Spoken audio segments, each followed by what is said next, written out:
Just a heads up, whenever you tweet, it kicks me off because I get your tweets sent to my text message. I know. Luckily, you're the only. Oh no, I'm not there.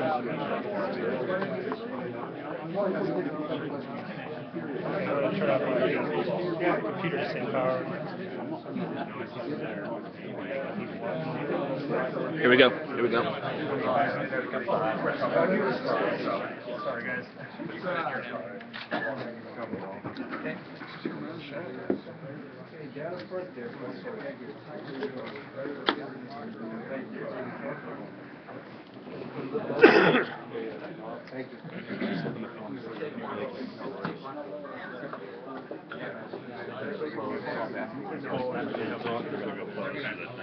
Nobody's going to see it, but they'll be up there. Yeah. You try to get a one-on-one. Yeah, all those guys just got your try to get a one-on-one.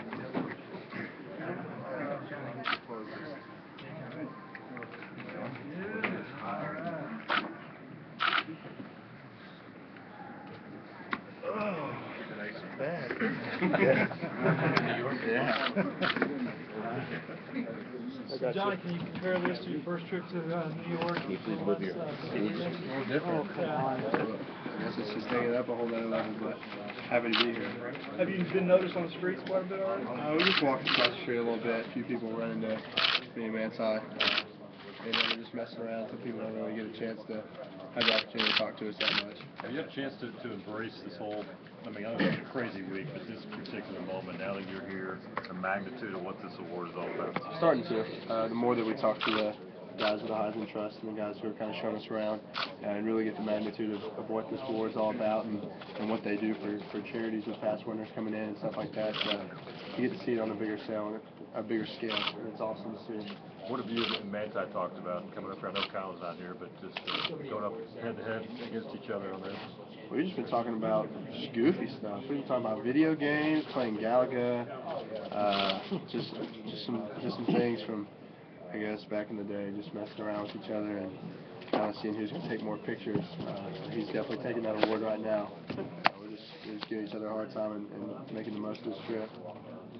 Johnny, have you had a chance to talk to anybody out in the Kerrville area? And if so, I mean, I just imagine everybody's all crazy. Tell me what you're hearing from that area. Just a couple coaches. I love hearing from my coaches and some people from back home. And I remember being on spring break with a friend a couple years ago, and then playing video games and seeing the Heisman Trophy pop up in the video game somewhere. And he called me last night and talked about it, and kind of, hey, remember the time whenever we did that and we talked about the Heisman Trophy, and now you're actually going to New York tomorrow. I hear from the coaches and everybody and old friends. It's good to hear from them and all the support back home. What's it like knowing that you're going to inspire, future little Johnny footballs out there? It's a great feeling to know that people are looking up to me in the aspect of being here in New York and with the Heisman Trophy and everything. Makes me feel kind of like a kid again, like I used to look up to people. It's a great feeling. You still are a kid, though. Yeah, I still am. Just turned 20.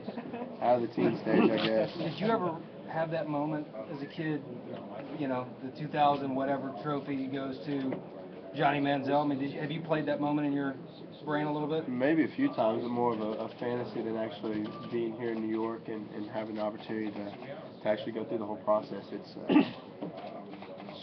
absolutely blows my mind.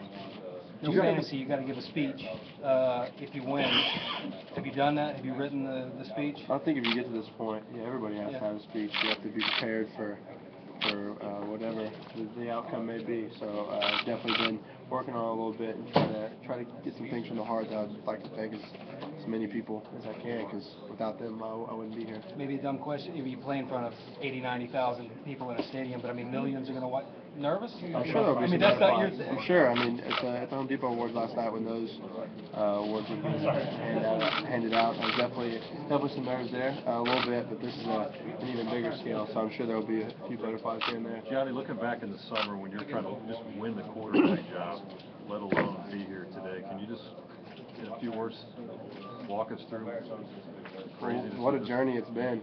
It's been a long way since August, and And even when you think back in the spring and look at how I performed, I didn't play up to my expectations, and then sought help from Coach Whitfield, and he really did have to give him a tremendous amount of credit for giving me the confidence that I needed and really helping me take my game to another level. And then coming out in the spring and come back in the fall and playing the way that I really wanted to, a lot of confidence, and tried to lead the team. And then from there, the team kind of embraced me, and we really ran with it. Johnny, all season long, people have been trying to compare you to.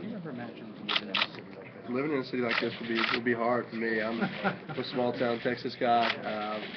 I usually stay in Texas for the most part, so to live in a city like this, looking out and being 45 stories high, it's different for me. I'm kind of scared of heights. I don't know if I can do it. You know, all season long, we've been trying to compare you. What are the first 2 or 3 images you have, like when you walk into the city, come through the tunnel or whatever? Like, what's the first thing kind of blows your mind? Just how big everything is. Everything's so big, the tall buildings, the lights, and all the people. From a town of 20,000, so pretty sure there's 20,000 people out there in Times Square right now.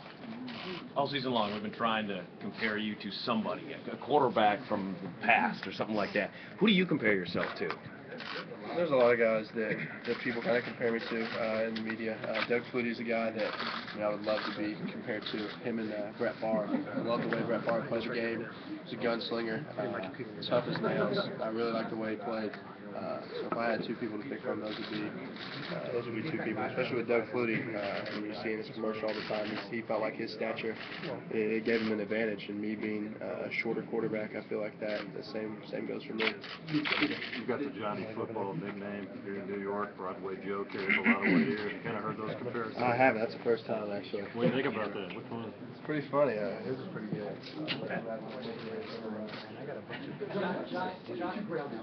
What does that say? That you would be compared to that? To Duke? The circle. Oh, that dude. I thought you meant like you're talking about Duke University. No. Man, see, Duke, back at home, Duke's a legend. Right. You know, and they're saying I'm a legend. I'm flattered.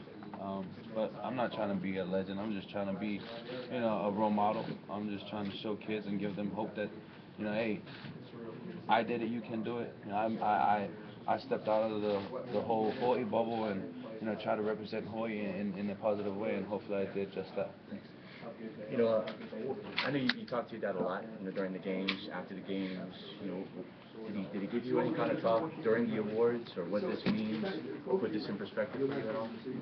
I think, my dad has just been that guy that just sits there and he's not one to bug me or anything, but to just let me know that he and my mom are very proud and that they are here to support me. And, that's asking a lot, coming from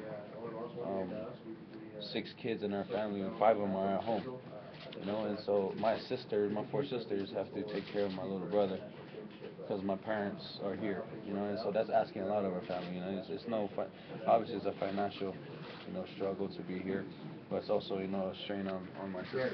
Do you get a sense of how your life's going to change in that way, in the whole team? Income, sponsors, that part of life changes for you? Yeah, I think, with that, I think a lot of people say money changes a lot of people. For me, my money is going to my family, so, that's been my whole goal. It's been my dream to play football and hopefully build a platform where, 1, I can take care of my family and provide for them, and 2, I can have a positive impact on people. When you were growing up, did you watch the Heisman program with your father? Not really. I think I started watching the Heisman, the whole Heisman thing. Watch other TV shows, watch a lot of Netflix, play some video games, just kind of get away from it because it's nice to just sit back and relax instead of watching all that stuff. Hey, Johnny, throw a football to the moon? At some point, I think so. He's one of these bands. Yeah. I don't know if you've been able to keep up with Charlie, but they're going through some tough times right now. I talked to his mom this week. She just wanted me to tell you how much it means to them that you've worn that band. Can you just talk about kind of helping out that family at a time? Well, what he's going through is way more than I could ever even think about going through in my life. So for me to wear this and for people to see this bracelet and what it really means to Charlie and his whole family, for me to do that for him is the least that I could do. With him going in the hospital for 30 to 45 days and not being able to talk to anybody or and have the stem cell transplant. It's a tough thing for a kid like that to go through, and anything I can do to help is just a small thing in my life. Now they're going to be watching. He wants you to win because he wants to see the trophy, and he wants to see you hold the trophy. Would you even have time to think about him with all this stuff going on? He's definitely on my mind this entire trip, and he has been this year. His mom writes me letters, and just to read that and hear what they're going through, it really touches my heart. And if I'm blessed enough and fortunate enough to win this week, then maybe I'll be able to bring the Heisman back to him in the hospital or wherever he is. How grateful are you, Kevin Sumlin? I mean, what Kevin Sumlin's done for this program. How grateful are you?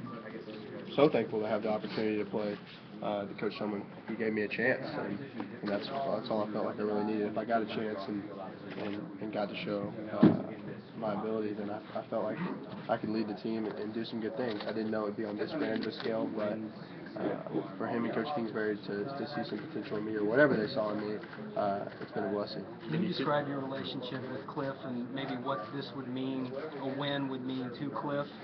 I think for Cliff, for Coach Sumlin, for every coach on the offensive and defensive staff, trainers, everybody, I think it's a great thing for the university in general. I mean, me and Coach Kingsbury have a great relationship, and it's continuing to get better as the season goes on. So me and him are really close, and this would mean a lot to everybody. Is it more, he's younger obviously, is it more brother, big brother? How would you describe that relationship? There's still some times where you can kind of push the whole coaching deal aside, and he's a guy you can talk to because he is young and he can relate to you. But I definitely see him as a coach in my eyes, and that's how I always respect him like that. When did you feel like you took that next step in this offense? Coach Sumlin's mentioned a couple times that during the season that you came out of camp and you just kept getting better in season here. When do you think the light bulb went on? After the South Carolina State game, like I've said a few times, there were some times where I just took off because that's what I was used to, I guess. And just took off when I didn't really have to, and could have made easy throws for touchdowns. And then after that, we sat down and had that conversation. It was good because the Arkansas game and the games coming up the weeks after that really improved and really completed a lot more of my passes, went through my reads more, and still learning every game. But after the South Carolina State game and coming into the Arkansas game, that was a big pivot point for me. How much have you thought about the magnitude of this award? That a freshman has never won this award, and here you are up for it tomorrow night. You're going to find out. Has that sunk in that you're on the verge of some history here? I don't know if it's completely sunk in yet. I'm just so honored and so privileged to be here. So thankful for the Heisman Trust and everybody for allowing me to be here for this week. About 3 minutes. I'm just happy to be a part of it. Johnny, if you win the Heisman tomorrow night, how do you like your chances for 2 or possibly 3 Heismans? I'm definitely not thinking about that. I'm just looking to enjoy this weekend, and if things play out that way, then that's how they go. Next year, at the beginning of the season, the goal is not Heisman Trophy. The goal is undefeated national championship. Johnny, for the people at Kerrville, can we get a Go Tybee Go? You know, Tybee will always be a special place for me. Tybee fight never dies, that's for sure. Did Coach Rossley ever compare you to Brett Favre? He definitely saw some. I think that's what he saw in me a little bit. Me and Coach Rossley, we would always talk about Brett Favre and his relationship with him, because there was always times where he felt like Brett was supposed to do this, but he just did what he wanted because he was Brett Favre. And not that I do any of that stuff. But I think he saw some of that in me, and maybe that's what allowed me to be at Texas A&M. Do you recall the first time you watched the Heisman Trophy ceremony? What? Do you remember the first time you watched the Heisman Trophy ceremony? I do not. I've watched the past couple years with I remember Mark Ingram and Cam, and then RG3 last year. I've went back and looked at RG3's speech a couple times, and what a great job he really did with that. Something that's somewhat familiar to me, but not too greatly. What went through your body when you saw those guys' names announced? They stand up. Is that breathing out and exultation? Just overwhelmed. I mean, I can't imagine that feeling to win the most prestigious award in college football. So to have your name called and be able to walk up on that stage and be admitted into a fraternity of some of the best players to ever walk the face of the earth has got to be unreal. Did you get a suit?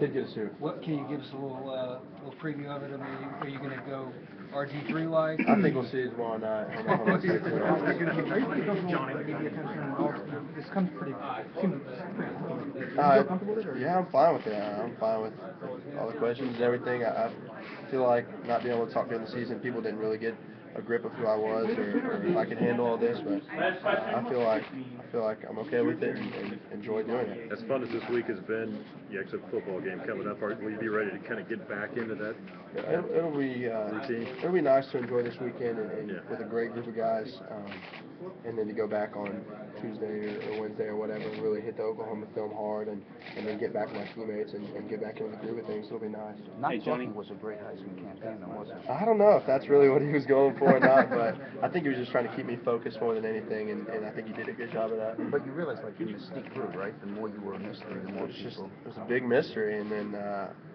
whenever I finally got to come out a couple weeks ago and talk, I guess it kind of came at a good time with all the season being over and our last game, and then all the Heisman talks rolling around. I guess it was kind of good timing. We ask everyone just to stay where they are. Johnny, thanks, man. Johnny, thanks, man. Everybody stay where you are.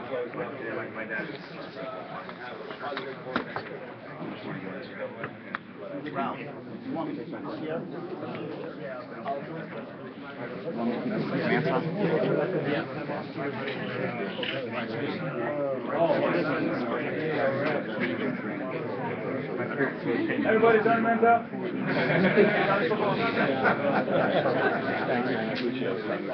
Oh, what's up?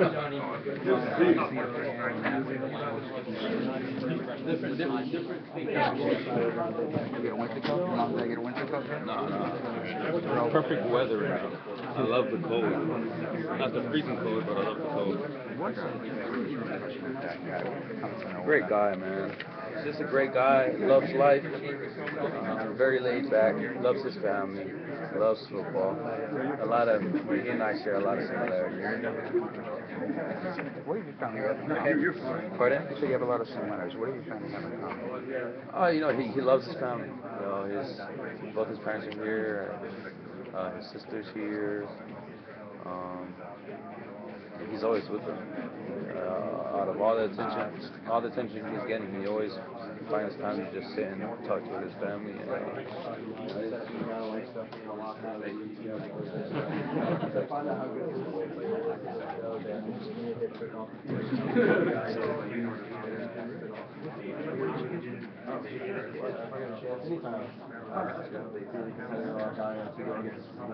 Arguably one of the best players in college football. You got to jump in there. You're the one that We talked a little bit. Each everybody talked a little bit after the Heisman stuff calmed down. There's some conflicting things there.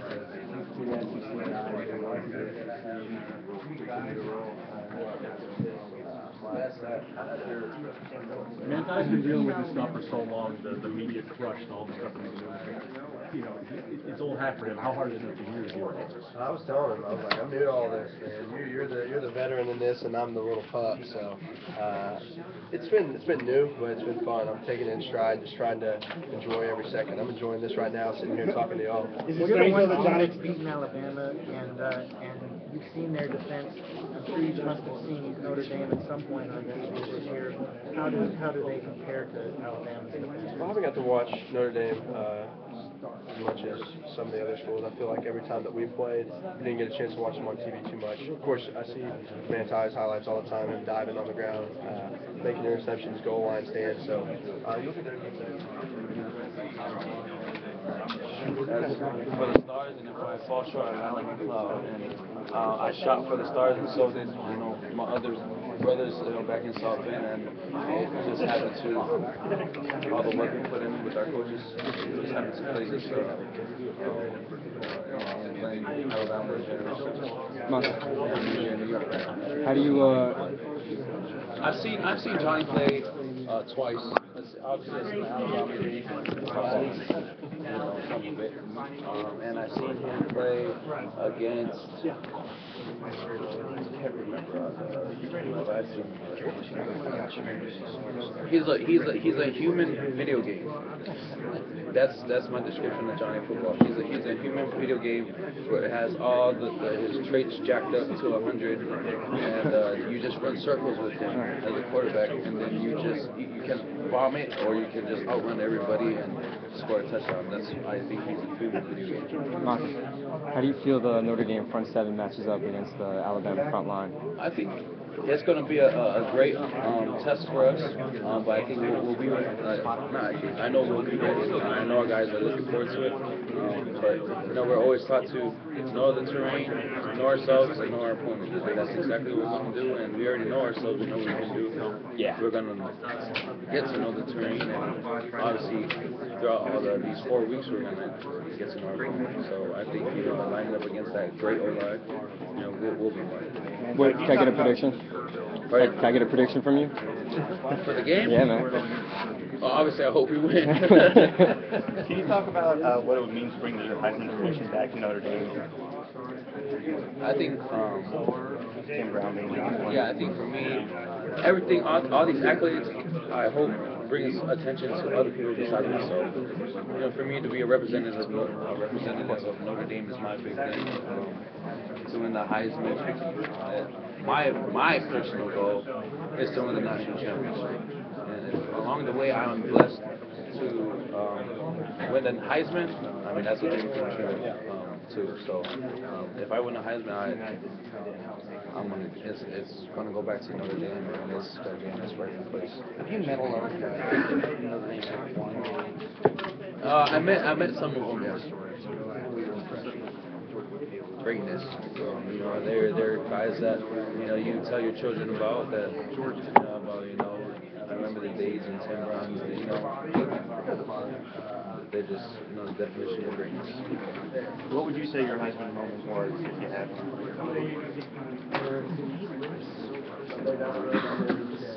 Oklahoma, maybe? A lot of people say Oklahoma. I think, if you ask a person who's up for the Heisman, what was his Heisman moment, you can't point to him, because if you only have one Heisman moment, then you wouldn't be sitting here, you know what I mean? So, I'm not saying that I had many, I'm just saying, I can't really point out, because hopefully I made a lot of big plays. But I say, the Oklahoma one, just happened to, be a big play and at a critical time in the game. Just getting to know you guys need the help. You played in a program where they don't let freshmen speak. So all this year, they just come to the meet.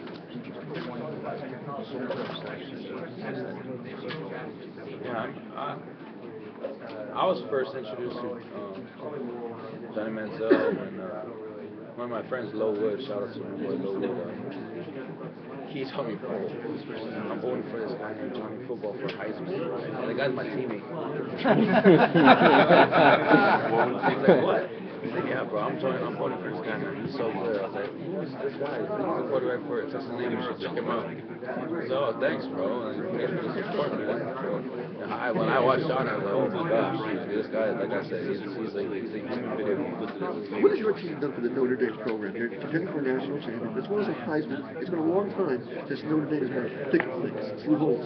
So is that an accomplishment that goes beyond the awards, bringing your team back? You're now a national contender and a serious adversary to your folks. Yeah, I think, all these postseason accolades is great. And I enjoy it because of the attention that my school is getting. But the one thing we want is a national championship, because that's just going to carry that's going to carry for Notre Dame where it's supposed to be. Is history on your side? 5 minutes. Won against Notre Dame. To be honest with you, I don't really pay attention to a lot of history. There's a lot of talk about history throughout our season. Before we play Boston College, there's a lot of history. Before we play EST, there's a lot of history talk. I think, for us, we're in charge of history. As a coach, I quoted before. He says, issue will be trying to be with the issue will be trying to be with the legs and the rest of the everybody back. So, you know, we're in charge of that. You have to control what is written and you have to work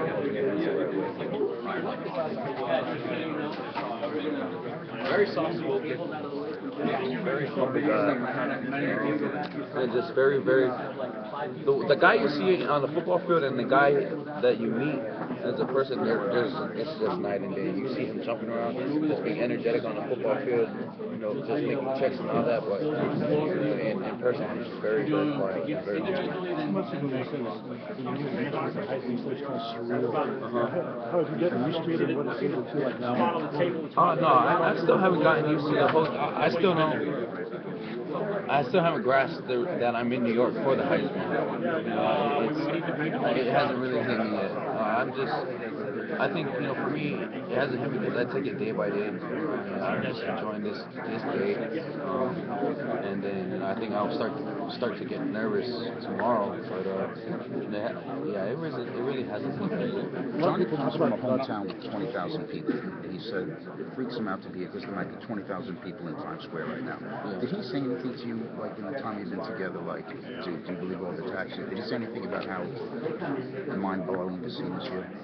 Yeah, he hasn't really said anything about that. I mean, we've been in awe. Everybody back, move out the table. Together, we've been in awe of this. They're going to move out the tables and push everybody back. The lights, just how people don't obey traffic rules around here. It's going to be. They just cross the crosswalk when there's a red stop hand. You know, these stuff we're not used to. And I think that's the thing he's been putting out too much. Like, where he's just crossing the crosswalk and doesn't say walking. You know, we're enjoying it. We're enjoying it. What matchups are you most concerned about? Whether it be y'all think continuing those guys or Amari Cooper going on, or DJ McCarron game managing? I think, you know, when you play Alabama, you have to worry about a lot of matchups. You have to worry about their running game. Obviously, they do it well. They have a 1-2 punch that has proven itself. And then you have McCarron, who has proven himself as well and has a confidence back there, and he's the general of that offense. And he has a young freshman receiver that is he a freshman? He's a freshman, right? Yeah, that plays like he's a senior. Yeah. And so he's really talented. So, you know, when you approach an Alabama team, you have to worry about a lot of things. But I think with our team, the thing we have to worry about is ourselves and worrying about being in the position we're supposed to be and not trying to do too much. Vance, what does Vance say, and what does it mean? This was a saying that was said by the great King Kamehameha, the first king of Hawaii. Basically, something that he said before they went into battle, which means that we'll drink from the bitter cup, which basically said we're going to go into war, and if we die, then so be it. What's it like for a football player like yourself? You control your own destiny. You do what you have to do. You're a national champion. How does that affect a player getting ready for the final game of the season? I think it just motivates you. It motivates you. A lot of people talk about this break. You know, could be a downfall and it could hinder everything. But I think for the team that's hungry, a team that really wants to win this game, right? It doesn't do anything but help us. I'm hungry. I know all my guys are hungry. They're practicing. They're going to practice tomorrow. I'm going to work out. All right, folks, we're going to ask if everyone can